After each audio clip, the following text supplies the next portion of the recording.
اعوذ باللہ من الشیطان اللعین الرجیم، بسم اللہ الرحمن الرحیم۔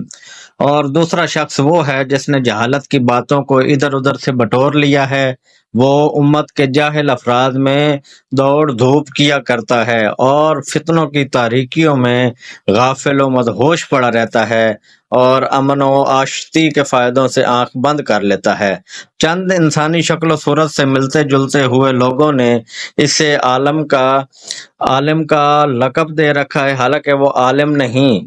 وہ ایسی بے سود باتوں کے سمیٹنے کے لیے منہ اندھیرے نکل پڑتا ہے جن کا نہ ہونا ہونے سے بہتر ہے، یہاں تک کہ جب وہ اس گندے پانی سے سیراب ہو لیتا ہے اور لایانی باتوں کو جمع کر لیتا ہے تو لوگوں میں قاضی بن کر بیٹھ جاتا ہے اور دوسروں پر مشتبہ رہنے والے مسائل کے حل کرنے کا ذمہ لے لیتا ہے۔